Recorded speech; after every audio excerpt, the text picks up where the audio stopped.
Hey, what's up, geeks? It's a little bit late. Freezing. We just got our first snow in Salt Lake City, but I'm putting together this video that I actually recorded yesterday, and for whatever reason, it didn't go through.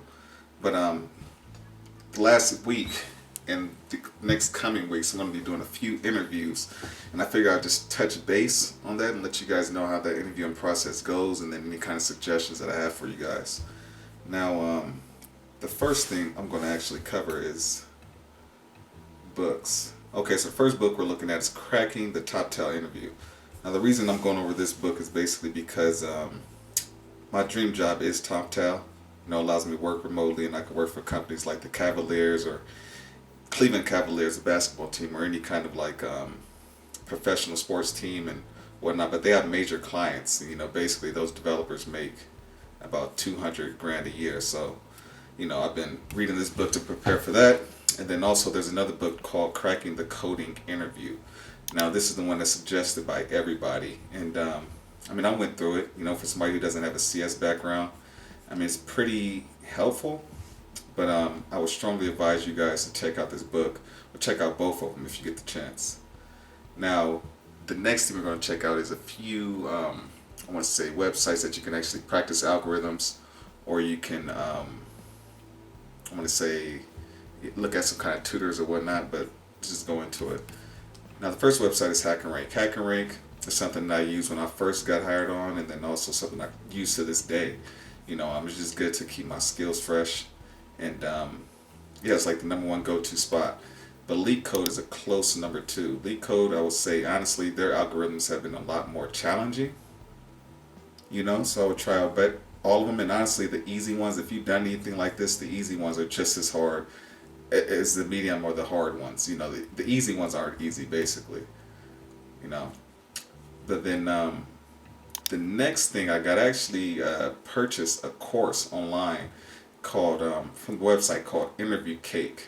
Now, Interview Cake, it basically it's a course for CS people. It teaches you all the basics of computer engineering, and you can actually learn how data structures work, how algorithms work, and learn about the order of magnitude. That's something that, even though you're not going to worry about this in your everyday job, this is something that companies, they want to make sure that you understand, so that when you're building your algorithms, they want to feel like you're taking into account the amount of data that you're going to get back and the speed at which your algorithm processes that data.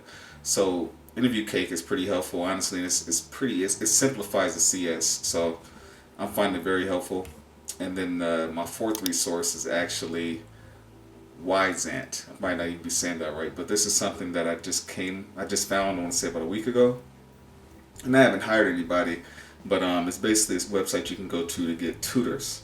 So you may be asking, why is a professional software engineer, why does he need a tutor? Reason being is because a lot of these companies like Google or Facebook, I've actually interviewed with Google or Facebook, and the algorithms, the things that they test you on are like way out of this world. Things that you'll never even have to do in the real world. But if you're able to pass these exams that you're giving, in their mind they believe that not only do you know your tech stack, but if there's any special case where you have to learn a new tool or a new, new tech stack, they're confident that if you pass this algorithm, you'll be able to apply those skills to any kind of other programming language or any kind of framework that you use.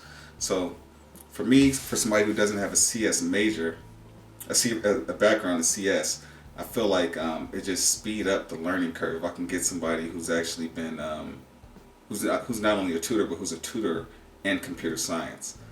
You know, so yeah, these are all the websites. These are all my references that I've been using. I think that they're very helpful.